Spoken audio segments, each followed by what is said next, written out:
it for the audio, or you can even watch back. Giving players all the props, or put them on blast. We don't give no hot takes, only talk facts. We're giving all our devotion, riding high on this wave of emotion.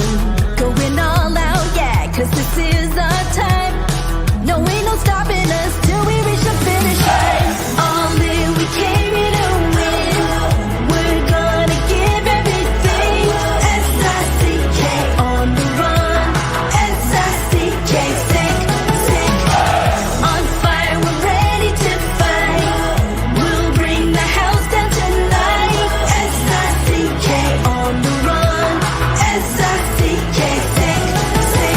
Play it on the car ride, play it when you lounge. X and O, you know that we can hold it down. Shout out to my man Sammy, got it off the ground. And to all the listeners tuned in right now, got debates, analysis, and speculation. This is sports talk for the new generation. You know where to find us, got a reputation. Sick podcast, your #1 sports destination. Giving all our devotion, riding high on this wave of emotion. Going all out, yeah, cause this is our time. No, ain't no stopping us till we reach the finish line. All in, we came here to win. We're gonna give everything. S-I-C-K on the run. S-I-C-K, sick, sick. On fire, we're ready to fight. We'll bring the house down tonight. S-I-C-K on the run. S-I-C-K, sick, sick. S-I-C-K, it's the sickest podcast. Tune in for the audio, or you can even watch back. Giving players all the props, or put them on blast. We don't give no hot takes, only talk facts. S-I-C-K, S-I-C-K, S-I-C-K, S-I-C-K, S-I-C-K, S-I-C-K, S-I-C-K. all in, we came here to win. We're gonna give everything. S-I-C-K on the run. S-I-C-K, sick, sick. S-I-C-K, it's the sickest podcast. Tune in for the audio, or you can even watch back. Giving players all the props, or put them on blast. We don't give no hot takes, only talk facts. We're giving all our devotion, riding high on this wave of emotion. Going all out, yeah, cause this is our time. No, ain't no stopping us till we reach the finish line. All in, we came here to win. We're gonna give everything. S-I-C-K on the run. S-I-C-K, sick, sick. On fire, we're ready to fight. We'll bring the house down tonight. S-I-C-K on the run. S-I-C-K, sick, sick. Play it on the car ride, play it when you lounge. X and O, you know that we can hold it down. Shout out to my man Sammy, got it off the ground. And to all the listeners tuned in right now, got debates, analysis, and speculation. This is sports talk for the new generation. You know where to find us, got a reputation. Sick podcast, your #1 sports destination. Giving all our devotion, riding high on this wave of emotion. Going all out, yeah, cause this is our time. No, ain't no stopping us till we reach the finish line. All in, we came here to win. We're gonna give everything. S-I-C-K on the run. S-I-C-K, sick, sick. On fire, we're ready to fight. We'll bring the house down tonight. S-I-C-K on the run. S-I-C-K, sick, sick. S-I-C-K, it's the sickest podcast. Tune in for the audio, or you can even watch back. Giving players all the props, or put them on blast. We don't give no hot takes, only talk facts. S-I-C-K, S-I-C-K, S-I-C-K, S-I-C-K, S-I-C-K. S-I-C-K. Turn up your volume. Because you're about to listen to The Sick Podcast. With Tony Marinaro. 55 seconds left in the penalty, a minute and 27 seconds left in regulation time. Boston 4, Montreal 3. Lafleur coming out rather gingerly on the right side. He gives it into Lemaire, back to Lafleur. Oh! The sickest Montreal Canadiens podcast. You're in the ball! Sports entertainment like no other. Rejoint, on lui fait perdre la rondelle, une passe devant. Et c'est le dégagement et ce sera la victoire des Canadiens. Coupe Stanley pour les Canadiens. Le 23e de l'histoire. You found the dogs! John, you found the dogs! He found the dogs! And all together, they worked the young team to the top. And now, a 24th Stanley Cup banner will hang from the rafters of the famous Forum in Montreal. The Canadiens win the Stanley Cup! Brought to you by Energy Transportation Group. Driven to be different. La Vida TB. It's gonna be sick. Marinaro, it is the Sick Podcast, and it is sick. And here I am on this Wednesday, June 7. And thanks for joining us. We go live weeknights at 10 p.m. You're watching right now on YouTube, Facebook, and Twitter. And if you haven't subscribed on YouTube to our YouTube channel, subscribe now. Tell your friends about it.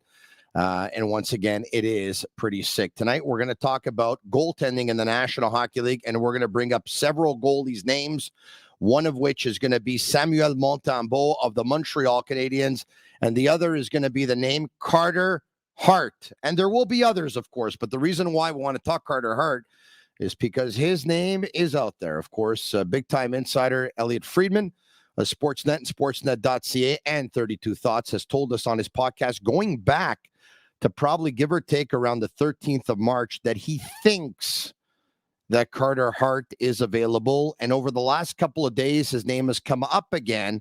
And some people have, talked about him and Montreal and that possibility. Do the Montreal Canadiens need a goalie like Carter Hart? How good is he? What are his strengths? What are his weaknesses? What is his ceiling? Can he end up being a franchise goaltender in the National Hockey League? Well, I'm going to be joined by someone who knows a thing or two about goaltending in about a minute or two, but not before I talk to you about the people that make this show happen. It's not only Sammy and Yellow behind the scenes and the great staff and the great team that is Sick Media, but it's also our partners, Energy Transportation Group, recently named by Deloitte and CIBC as one of Canada's best managed companies, the country's leading business award, recognizing innovative and world-class companies, the best managed Canadian companies. Designation, it fuels Energy's purpose of creating progress for their customers, their employees, and their communities. Join a winning team and check out Energy's career page for available opportunities. Also brought to you in part by Playground, who have over 600 machines, poker tournaments, and playground casino games, daily promotions, and unmatched customer service. Why go anywhere else? Located just over the Mercier Bridge, only minutes from downtown Montreal. Also brought to you in part by these guys, Bittt Tibi, brewed in Quebec and a winner of a dozen international awards. Bittt Tibi offers quality microbrewery beers made with premium ingredients for everyone's taste. Bittt Tibi, embrace your true nature. And also brought to you in part by Murphy Clinic, where I get my laser hair removal done on my face, on my chest, under my arms, and yesterday on my legs as well. They offer permanent laser hair removal as well as a wide range of treatments for skin problems such as acne, rosacea, fine lines, and more. They currently have two clinics, one located in Montreal Shop Angus and the other on the North Shore in Terrebonne, and they're also opening soon in Quebec Cité. Visit murphyclinic.ca or on Instagram at Murphy Clinic. Without further ado, he is an elite goaltending coach. He has worked with some of the best goalies in the world, and the ones that he hasn't worked with, I would imagine they're going to be calling him soon because he ends up working with pretty much everyone when all is said and done. As a matter of fact, he had a chance to work with Montreal Canadiens' very own Carey Price for many years. Based out of Kelowna, BC, I believe. That's where he is right now. Eli Wilson, what's going on? Oh, not too much. Just thanks for having me on. Looking forward to getting into it here with you guys. I appreciate it. It's not the first time that you've been on, and it's not going to be the last. You and I, we go way back anytime. I need to ask questions about goaltending. I pick up the phone, or I ask you to log on to a link the way we just did right now, because this is your thing. I know nothing when it comes to goalies. Nothing. So, Eli, once again, how long have you been working with hockey goalies? Over 20 years now. I think it's this summer will be our 23rd year of hockey schools. So quite a while now. to see a lot of kids from all over the world and see some of them succeed and get to the best league in the world, which was great to see. That's pretty cool. And I mentioned before that you have worked with Carey Price in the past. Yeah, I spent a lot of time working with Carey over the years.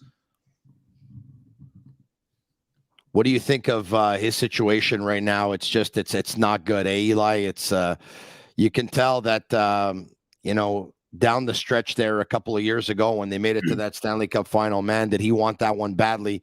But you could tell that he was laboring, and you could tell that Shea Weber was laboring as well, and they haven't played since. Yeah, that was a pretty exciting run for the Canadians, and great to see those guys elevate their game and play so well. I mean, obviously a little bit disappointing in the end for them, but they pushed it as hard as they could and had obviously a really good run there. Eli, there were years where goaltending was prominent in the National Hockey League, right?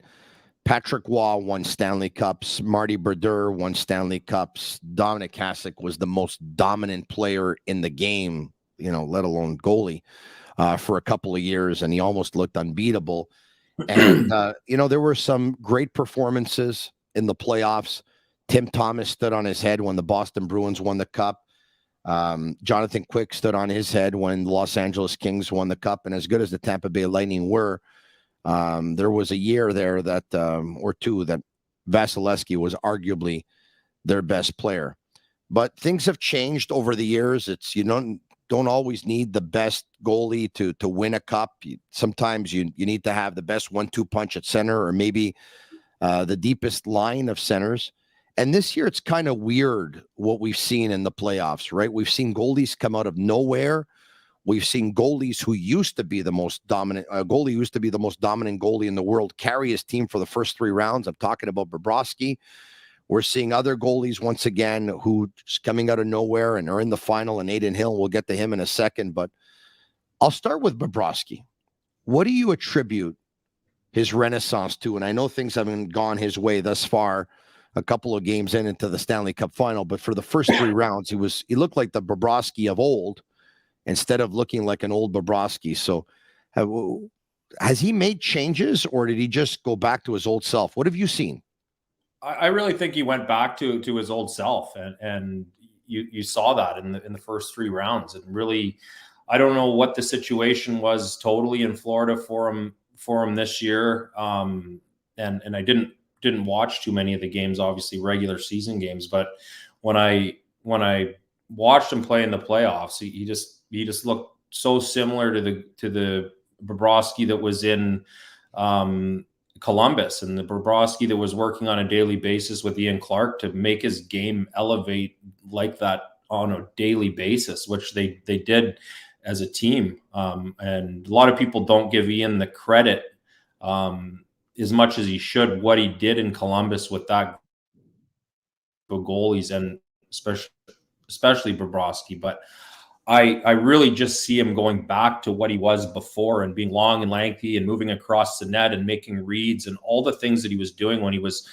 arguably one of the most dominant goalies in the game, definitely top 3 or 4 goalies in the game on a daily basis. Back when he was in Columbus, it all came back for him in the first few rounds of the playoffs this year, which is great to see. And obviously things haven't gone as well in the final, but we'll see what happens going forward if he gets another shot at it here. Are Vegas doing something in particular to get to him the way no other team has been able to get to him thus far in the playoffs?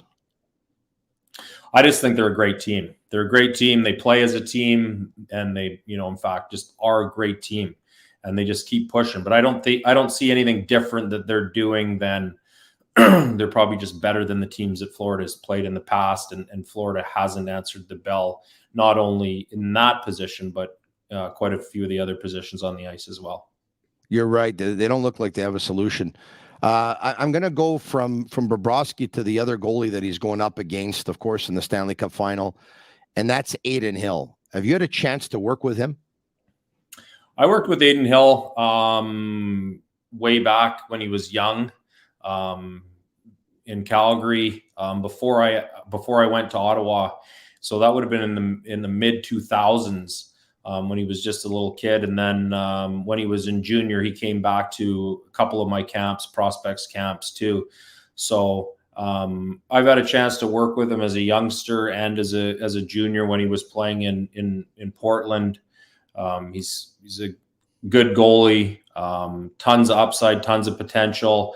And as you know, once in a while, you need the opportunity to open up for you a little bit so you can really show what you can do. And obviously to this point in the playoffs, he's really showed, what his skill set is and what his abilities are to jump in there and carry that team and answer the bell on a nightly basis with that team. But if I take a look at his age, he's 27 years old. He's played 114 games in the National Hockey League. This is not a prototypical pathway you would think for a goalie who leads his team to the Stanley Cup final and is a couple of wins away from winning one. As we go here, do you think that goalies are starting to hit their peak later than when they used to?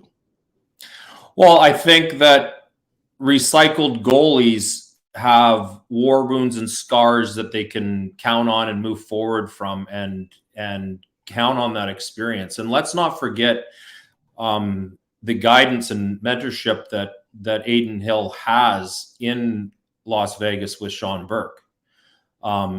Sean Burke did the same thing with Mike Smith. He did the same thing with Devin Dubnyk. He is arguably one of the best coaches, period, in my mind, in the game. And Adin has him in his corner and has had him in his corner for quite some time. So that is something that hasn't been mentioned. And it's something that I think is very important. He saw all the talent in Adin and really liked the goaltender and has really been in his corner. So you can't take that away from what Berkey's done there with Las Vegas.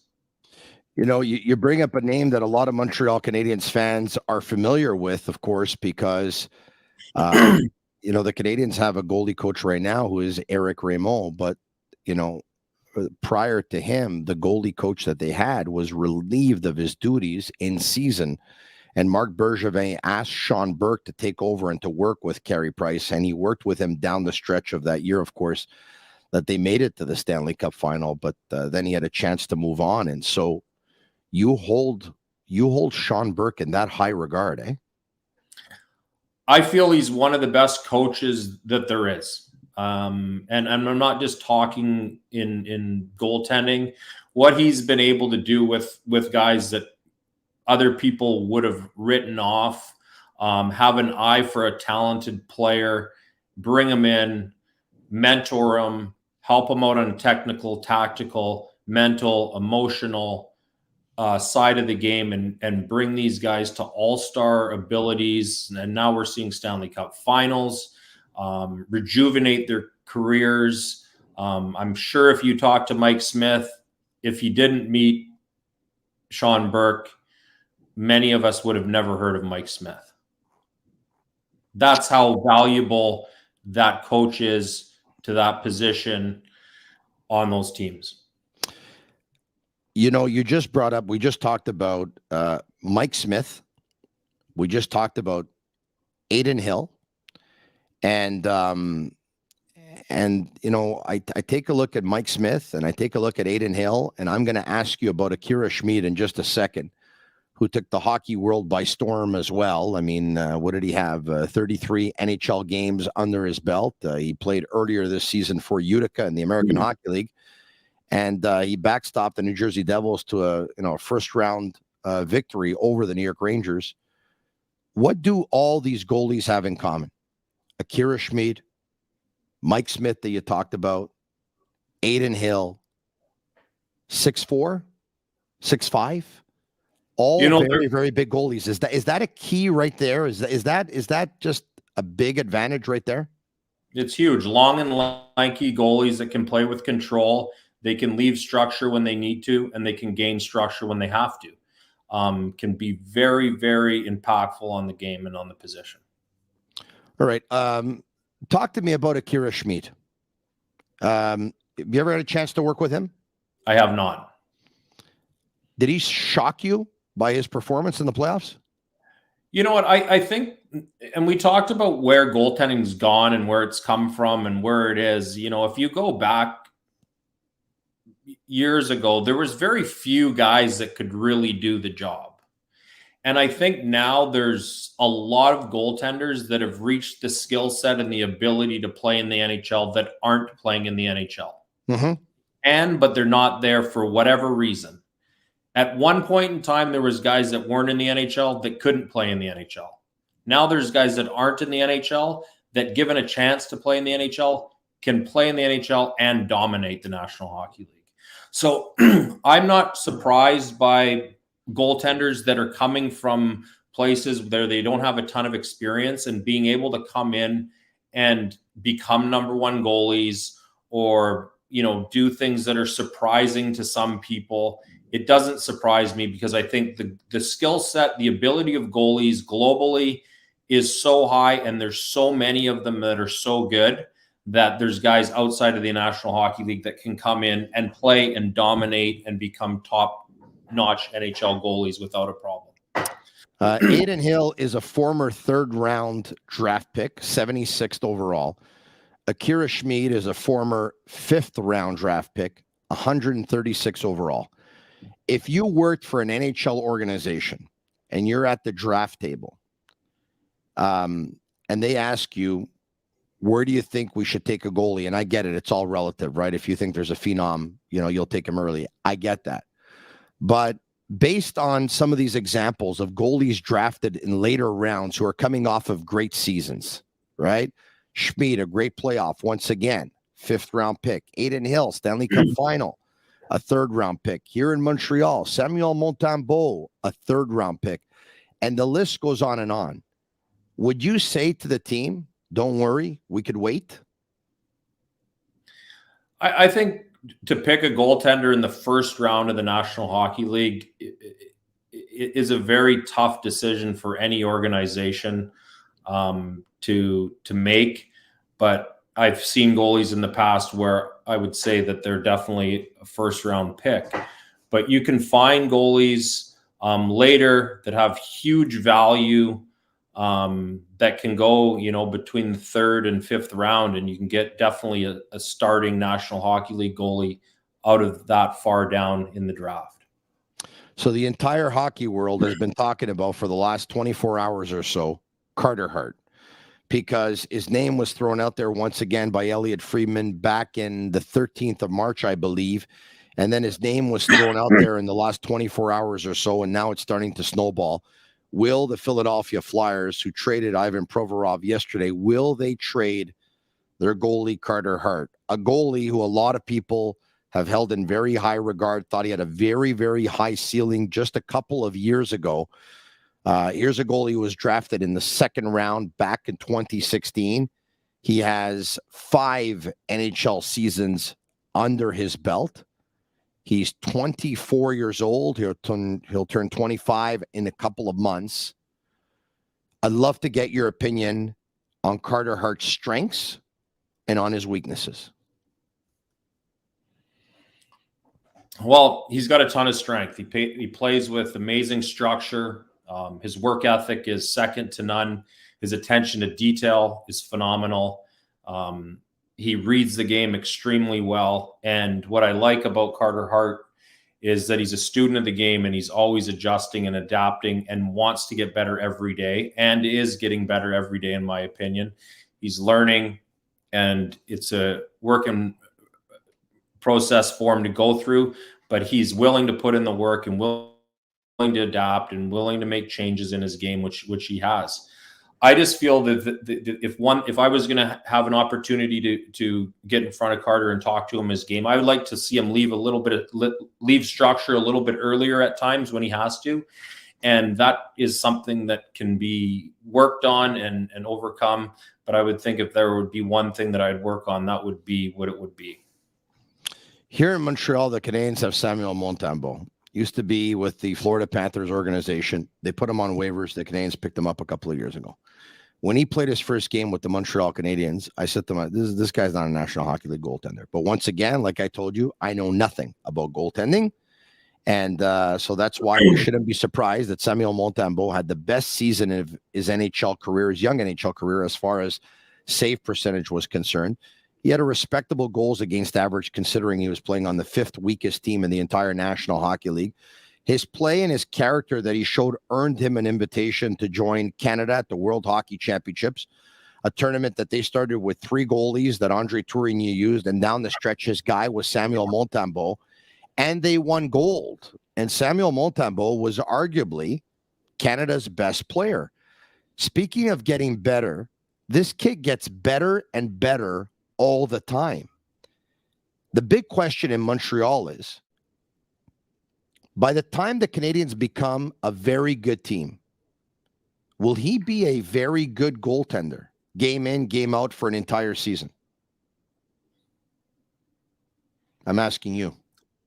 It's hard to say. When do the Montreal Canadiens expect to be a really good hockey team? So let's just say the Canadiens right now, who have Nick Suzuki under contract for the next 7 years. They announced a couple of days ago that Cole Caulfield has been signed to a contract extension. He'll be with them for the next 8 years. They're rebuilding, but they've identified some core players and some important pieces. Without being in that category of a Suzuki or a Caulfield, who are first-line players, if the Montreal Canadiens' future in goal was in the hands of Samuel Montembeault, how comfortable or not should Canadiens fans be? Let me ask you the question that way. I mean, I think, like you said, he's constantly getting better. He's improving all the time. He showed this year what he can do in the National Hockey League with the limited experience that he has. He went to play for Team Canada. Like you said, they won gold. He was arguably their best player. He deserves an opportunity to do that again with the Montreal Canadiens, and then I think they could make an adjustment from there. But I do believe that he has an opportunity or the ability to be a number 1 goaltender in the National Hockey League as well. But as I've mentioned before, with these situations and these guys that need the support, they need someone in their corner to really help them, and these teams undervalue that position a lot. And I see it over and over again. But I think given an opportunity, I think he has the potential to, be a number 1 goaltender and push that team to where they need to go. All right. So he has the potential to be a number 1 goaltender. Carter Hart, who's rumored to Montreal by some, is he already a number 1 goaltender? Yes. What's his ceiling, in your opinion? Carter Hart, in my opinion, is an all-star goaltender in the National Hockey League. You put him up there with the best. He's had some ups and downs for sure, but he is and was very young while he was going through those. But with time, and I don't think a lot of time and guidance, Carter Hart, in my opinion, is he is an NHL All-Star along the same lines as a Stuart Skinner or these young guys that are roughly his age. I feel that he is in that same category. You have Stuart Skinner in that category of NHL All-Star goalies as well, do you? Yes. Wow, I'm surprised by that a little bit. Why? Well, he was an All-Star this year, wasn't he? He was, yes. Some, they fell a little short in the playoffs, and some would say, well, you know what?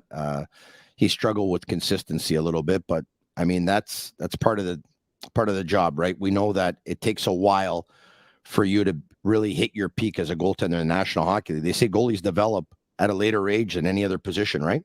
Both of these guys that we're talking about, in Hart and Skinner were, neck and neck all the way up through minor hockey and Western Hockey League and everything. These kids are still under the age of 25. Some goalies don't even get their start into the National Hockey League until they're 25. These guys have got tons of games under their belt, so I think there's a ton of upside for both of those guys.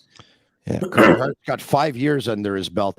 Hey, this is what I love about you, Eli, because these conversations that we have, they're never easy because I always, who's number one, who's not, who's better than who, what's his ceiling, what's his strengths, what's his weaknesses. But seeing as we're already going down that path, let me just continue here, okay?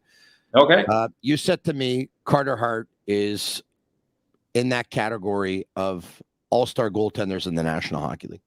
If I were to ask you, Eli, who are the best goalies in the game? There could be one, there could be four, there could be six maybe in your list. I don't know, but I'm sure you know who they are according to you. Who are they? It's tough. That's a really hard question. Just out loud, I'm thinking Demko is one of the best in the game. Saros is one of the best in the game. Shesterkin is one of the best in the game. Vasilevskiy is one of the best in the game. Hellebuck is one of the best in the game. So we've got lots of guys that are up there. And I can forget some guys as well, but those guys are all top tier, top notch, National Hockey League goaltenders. Jay Cottinger? Same thing. Just, obviously things at the end this year didn't go exactly the way that they wanted to them, which they do for most teams, but still same thing. All-star goalie, one of the best in the game. I have an opinion here. All right. And I want to share it. And I could be wrong because when it comes to goalies, I usually am, but I'll share it anyway. Linus Ullmark will win the Vezina as the best goalie in the National Hockey League. He obviously had a fantastic season. See, and I forgot him on the list. I mean, their team was phenomenal. Yeah, but you see, I think he's a benefactor of the fantastic team he had in front of him. And a great mentor and coach in Bob Essenza. So you're right about that. All right. So clearly, for those who are saying, because there are some who are saying, let's not shortchange Samuel Montembeault. We might be underestimating him here. He proved that he has what it takes to be a number one this past season. And you don't need to go out and get a Carter Hart. So if I were to point blank ask you, right? Do you think Samuel Montembeault, as you look into your crystal ball, one day will be better than Carter Hart? You're going to end up killing me when you see me. And you say, Tony, what are you asking me, man? What in the world? It all depends on the teams that are around the two goaltenders and the circumstances that they face. As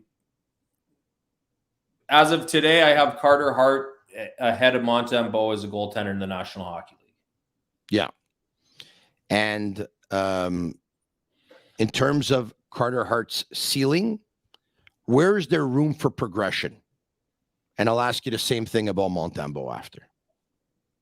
I still think Carter Hart has a lot of area or a lot of room for growth in his game. I really do. I think he's a goaltender that any coach would want to have, that they could push and they could mold and they could adapt with that goaltender to reach potential. He hasn't reached his potential. For so sure. There's still more get there. Yeah. So let's just say Carter Hart was a centerman, right? And he was on the trade market. There are teams based on what you said, the evaluation of an all-star at his position, that would have to give up quite a bit to acquire him. He's a goalie instead. Let's just say the Philadelphia Flyers ask for quite a bit to acquire Carter Hart. Clearly, you think he's worth it. But once again, based on what you've seen in these playoffs, how big a price would you pay to acquire a goaltender in the 2023 National Hockey League? I kind of feel bad saying this, but not very much. You wouldn't, eh? I don't think so. I think you can, you don't want to put your team too far back to try and push it forward a little bit with a goaltender. Obviously, goaltenders blanket the team and they have a huge impact on the team, but you got to look at at value for what you're getting and giving up. And, some of these questions, or some of this type of question, is more, you have to look at the whole team and situation rather just goaltender for goaltender, which I'm more comfortable with those type of answers. But I just really don't think that, you can give up a ton to you get a goaltender that you think is going to save your team. I got you. How's the position changed over the years? It's constantly changing. It's constantly changing. Goaltenders are constantly working on their games to try and adapt and innovate the way they play. And there was so much structure put into the game of goaltending, but now the players are so highly skilled, and it's not that you're dealing with one player that's highly skilled at a time. You're dealing with 2 or 3 highly skilled players, offensive players, in any situation or any scenario now in the National Hockey League. There's teams in the National Hockey League today that have 2 players on one team that were better than 2 players in the entire league 10 years ago. So that's the type of offense that you're facing. Plus, the power plays are different because you have higher skilled players running the power play, not just 1 or 2 on the ice. Basically, the whole group of 5 is high-powered offense skill. So you're working to try and combat that on a daily basis from the position. So we're trying to adapt and adjust and push our game, obviously, as high and as far as we can. The ideal goalie nowadays in the National Hockey League would have whose size, whose stick handling ability, whose technical, whose character, whose fighting attitude. I don't know if you can come up with that all just like that, but what would the pie look like? Oh, that's that is a really good question. I enjoy it. Puck handling ability. I'm gonna put Carey as the puck handling goaltender in that group. Then the mindset of Carey as well. Obviously, we can go with a little more size if you wanted to. You have to put Saros in there with technical ability, adjustments, reading the game. Would be on my list of guys that I would want to take some things from. Thatcher Demko would be one of the guys that I would put in that mix as well, that I could take parts of his game and put him into a goaltender. I really think it's limitless. There's so many high-end, top skilled guys that we could name and combine to make the ultimate athlete. You have to obviously put Vasilevskiy in there as well. One game. Winner take all. They're both healthy. Price and Vasilevskiy. Carey Price. Without any hesitation. None. Wow. And I say that because they're obviously both elite. They're obviously both world class. But when you have 2 world-class athletes, there's usually some hesitation, right? There's some debate. There's some thinking, strengths, weaknesses, this, that, whatever. No hesitation for you whatsoever. Well, I think if goaltending was not a team game, or hockey's wasn't a team game, it was just goaltending, it would really be evident if it was an individual sport. On really how good Carey Price was for how long. I really think, you can put him in other situations, and I think he would have been better than anyone. I'll say this, and yes, Vasilevsky's Lightning beat Carey Price's Montreal Canadiens a couple of years ago. Yes. And this is hypothetical. We'll never know the answer to this question, but deep in my heart of hearts, I really believe that if you invert the goalies, Carey Price would win that cup with Tampa. Mm-hmm. The Lightning were that much better than the Montreal Canadiens.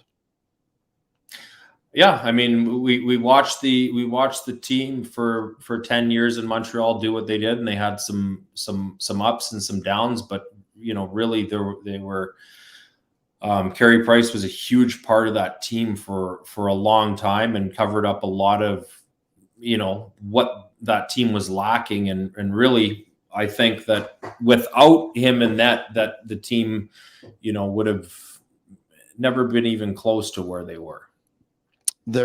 He had a pretty good season with the Laval Rocket with a goals against average of .252 and in the playoffs, and a .912 save percentage in the playoffs. But a lot of Montreal Canadiens fans have kind of thrown in the towel on Caden Primo. And a lot of it has to do with when he's been called up, he hasn't always been 100%. He hasn't always been great, but I mean, it's not a very good team either. I think some of them are influenced by the fact he's a 7th round pick, 199th overall, but he is only 23 years old. He'll turn 24 in the second week of August. How much have you seen or not from Caden Primo? And what would you say to Canadiens fans who say, you know what, I've seen enough? Well, I haven't seen him play in the American Hockey League. I've seen him play maybe 2 or 3 games in the National Hockey League. So I haven't seen a lot. I saw him play one game that he would probably like back and another game that he was really good. I would say that he's an American Hockey League goalie. Leave him in the American Hockey League for at least another 50 games and make a decision on him at that point in time and see where you think he is. And then over time, you can probably see where he is as far as an NHL goalie, but he's not an NHL goalie to me right now. He's an American League guy, and there's nothing wrong with him continuing to get better and grow in the American Hockey League and put in his time and get his game experience in there and then improve. And then the next time he does come up to the National Hockey League, maybe it's for a longer period of time. 2 more, and then I'll let you go. So appreciate your time. I asked you how much the goaltending position has changed over the years. How much has your training techniques changed over the years? Like, what were you working on with the goalies before? And do you see yourself doing different drills now with the goalies? Do you see yourself training them a different way? Well, there's new skills and new techniques that are happening all the time. I've always believed in simple techniques and simplifying goaltenders' games, and rather than adding stuff, taking things out of their game to build up the consistency so their games are not so complicated. But the approach really hasn't changed a whole lot. I think in the last few years, I think the goaltenders that we get are better equipped for everything that we see coming in from a younger age. So we get to start with a lot of these kids a little bit further down the line because the position of goaltending has improved so much at every level of hockey that we're not getting that many inexperienced goaltenders that are lacking skill, that may be just really hard workers or really competitive or all those things. So we are seeing a broader range of skilled and talented goalies coming to our camps in the summer. Before we would get goalies that hadn't come in the past that, I'm not going to say they were beginners, but more pushing towards that. And now the goalies, even they come at like 10 years old that we haven't seen before, they have a real strong skill set. We're going to play a game, you and I, in ending, okay? We're going to end it this way, all right? Do you have a cell phone handy or anything by any chance? I got a cell phone. Okay, look at this, all right? So this is the game we're going to play. I'm Kent Hughes. Okay. You're Eli Wilson. Okay. I give you a call. Your phone's ringing. Pick it up. Okay. Hi, Eli. How you doing? I'm doing well. Kent Hughes here, general manager of the Montreal Canadiens. I hope you're well, bud.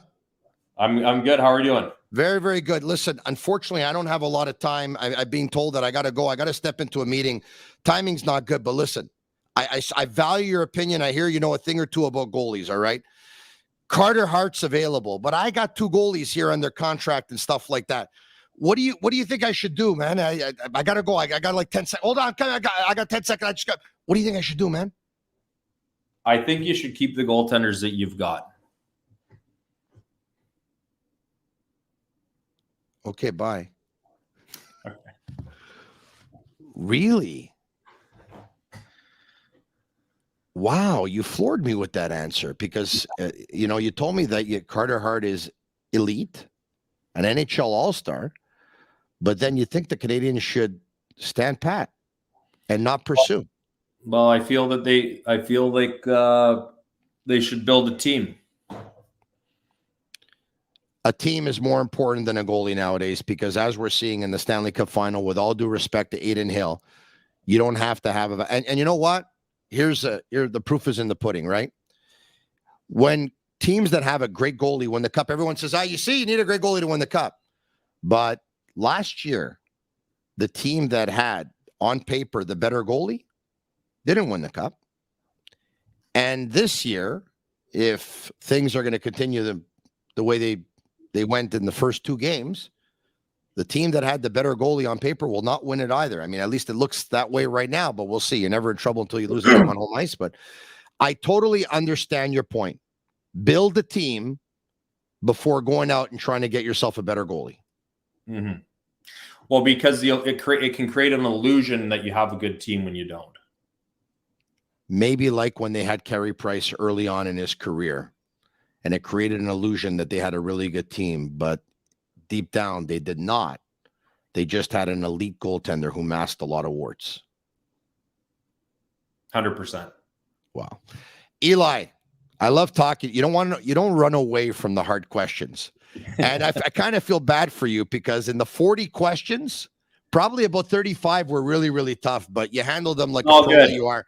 You have, are you working with kids right now, or you got your goalie school going on, or you got any?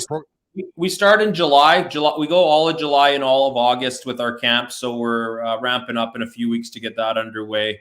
And we do the summer tour like we always do, and looking forward to seeing the kids from, basically coming from all across the globe. Our camps are completely full, with the exception of a couple camps later in the summer. But we'll be seeing goalies from all corners of the world, which I'm really looking forward to and excited about for this year's camps. And you're doing your camps out of where exactly? Kelowna, or a little bit of everywhere? Well, we Toronto, Edmonton, and Kelowna. Why don't you come to Montreal, man? This is where goalies are made. We don't have any more weeks. There's only so many weeks in a summer, and we're stuck with being able to add more weeks. But I would love to at some point. Where could people look you up? EliWilsonGoaltending.com. They can come on to the website and see what we have to offer as far as camps and clinics throughout Canada. It's out there. Thanks, man. Have a good one. All right, thanks a lot. I really appreciate it. All right. It's me that appreciates it. All right. There you have it. Eli Wilson, Goaltending, Marinaro. Wow. I hope you love the podcast. I know I enjoyed it. Man, did he give you answers? That was pretty cool. It is the Sick Podcast. And if you like it, share it with your friends and comment sick right now. SICK, SICK, SICK. Hit the like button. And if you're watching on YouTube or Facebook, or even on Twitter. And if you're going to listen to us on Google, Apple, or Spotify, leave us a 5-star review. It's our way of feeling the love. Another day, or should I say another night, another dollar, literally speaking. Hey, Agnello, I want a raise for Agnello and Sammy at Master Control, their Cavallaro, and special thanks to Playground, La Bittt Tibi, Murphy Clinic, and Energy Transportation Group for bringing you and me and all of us, the Sick Army and Sick community. Thank you. It is the Sick Podcast with who?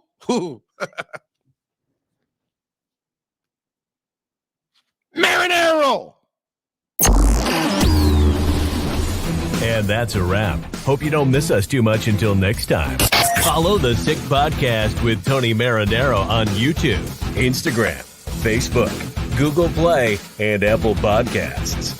The Sick Podcast is brought to you by Energy Transportation Group, driven to be different. La Bittt Tibi. Embrace your true nature.